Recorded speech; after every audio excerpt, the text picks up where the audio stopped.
Bom, como eles se conheceram aí nos anos 70, né?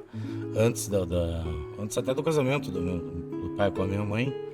Então, quando eu cheguei no mundo aí, o Enéas já estava na família. Então eu não sei ao certo quando é que eu conheci ou reconheci o Enéas, mas eu lembro de sempre de criança, era o tio Enéas, né? Não era um amigo do pai, nada, ele era o tio Enéas.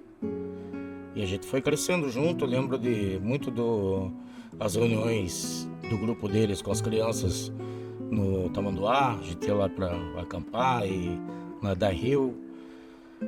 Lembro da época do Teatro 15 de Maio, muito daquela época, onde a gente convivia com uma grande comunidade ali, né? A família de todos eles, todos juntos, Alberto, Regina, Enéas, Fátima e, por fim, a criançada junto, Maíra, Renato, Betina, Gabriel do Beto Guiz também, com a Milza. Então era uma família, fim de semana nosso era esse grupo. Aí eu fui descobrir o Enéas como ator e ver ele em cena a primeira vez, e lembro bem pelo o choque, né? Foi em Galileu. E eu lembro dele pegar um papel nos ensaios, em cima da hora, perto da estreia. Assustador. Galileu com Paulo Tran também, né? Isso. Quantos anos você tinha? 10. 9, 10. Aí depois disso começou a chegar de parceria do Mário Enéas, foi fazendo fora a época dos teatros infantis ali com a Regina, eles fizeram Pluft Fantasminha, aquilo era uma loucura, né? Eles, o Rafael Camargo como os piratas, aquilo era uma parte a parte da peça infantil que era para os pais assistir, né? E os três juntos. E daí veio logo na sequência o Genovese Alucinado. Produção deles, que deu errado em cima da hora. E eles se quebraram, mas eles sempre se divertindo. Lembro de subir. A gente morava num apartamento na Conselheiro Araújo. E eu subi e desci aquelas escadas, porque só tinha 3 cascos de cerveja na minha casa, quando eu era pequeno. E os dois tomavam uma velocidade muito grande. E eu ficava descendo, subindo a escada para buscar no panificador. Mas era muito legal e o aprendizado e ver a arte acontecendo dentro de casa. Impressionante também. Como eles escreviam e falavam e escreviam. Ia saindo textos. Aí veio a loucura de inventar o Tricentina para os 300 anos da cidade. Aí eu lembro que nós vamos fazer um texto e montar uma peça para os 300 anos da cidade. E começaram com as loucuras, não tinha post-it, acho, né? Mas aí o meu quarto virou o escritório deles. E era papel na parede, não podia mexer em nada, era anotação com nome de personagem. Foi nascendo ali aquela doideira. E talvez eu ache uma das coisas que eu vi deles assim mais genial, né? Mas eu lembro do Enéas do multitalento dele, né? Era criança e eu adorava ir na casa do Enéas, porque lá tinha um paiol atrás, lá tinha adereço, tinha argila, tinha quadro, tinha, fora as coisas as coisas que ele tinha pra gente ler, textos dele, né?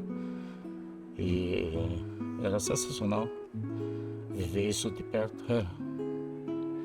Muito bom.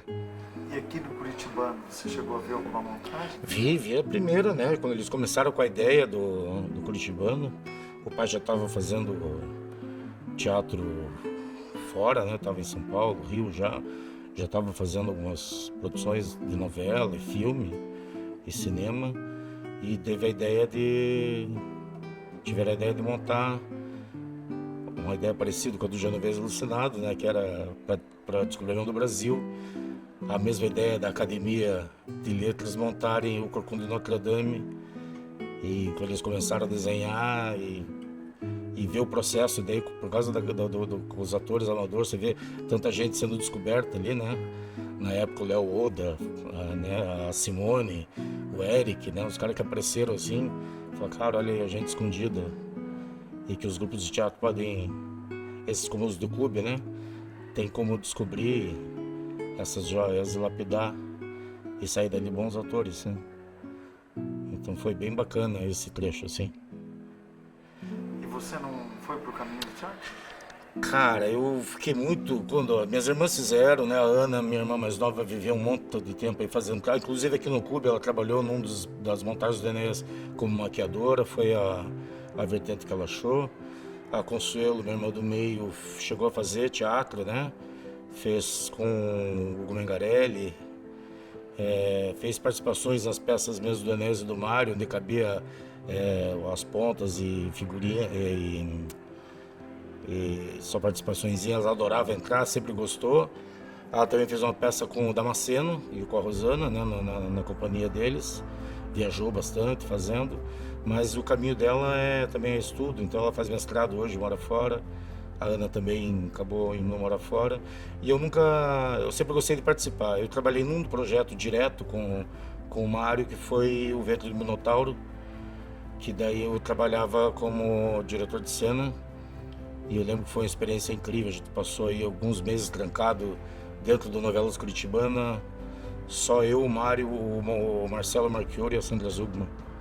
E ver o Marcelo e o Mário desenvolvendo um projeto também toca lá dentro. Mas eu como tá em cena, nunca... Eu sempre tive na verdade, não sei se eu posso até usar a expressão, um cagaço da comparação primeiro, né? Mas nunca foi assim. Eu sempre gostei de trabalhar em bastidor, tudo que precisava e principalmente estar vendo o processo. Eu acho que quase todas as peças que o Mário e algumas com o Enéas junto, né? Logo que eles estavam sempre juntos, eu vi todo o processo desde a criação até o dia da estreia. Eu lembro dos Crescentianos fazendo figurino lá em casa, ia todo mundo para lá costurar, né? Porque foi completamente amadora a montagem daquele espetáculo. Mas eu sempre vi o processo, amei conhecer de perto isso tudo. E da mesma forma que eu me apaixonei, eu me afastei depois da morte do Mário. E não mexe muito comigo ainda, vir ao teatro é difícil. E aí a morte do Enéas veio pesar mais ainda.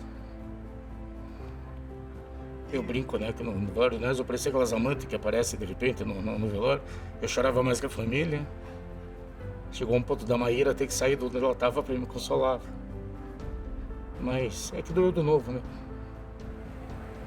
Tem uma curiosidade nessa história toda que você lembra, assim, uma cena, um momento que você, sei lá, estava lá e se borrachou de rir, ou uma coisa inesperada, alguma coisa. Cara, com os dois juntos e com a Enéas, a gente teve muita passagem, porque depois que você atingiu uma certa idade, né, continuava sendo meu tio Enéas, mas a gente já era amigo e junto. Então começou uma altura que eu saía com os dois.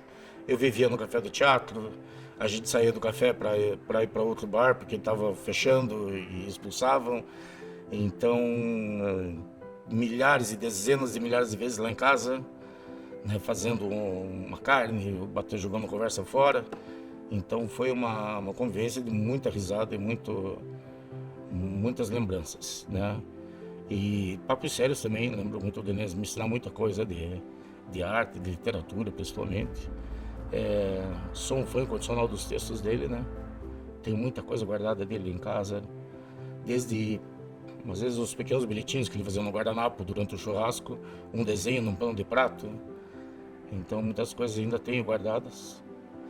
E foram momentos que a amizade dos dois me proporcionaram, que não vai além do que o público em geral pode ver, né?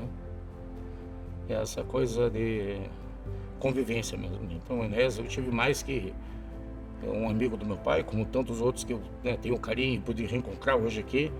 O Enéas era meu tio, carinhoso mesmo. Se fosse pra você deixar uma mensagem, alguma coisa pro clube curitibano, ou um clube como esse e tantos por aí, da importância do teatro, da cultura dentro desses clubes, da abertura, do incentivo que ele dá à cultura, tanto para os seus associados quanto para a sociedade. Sim.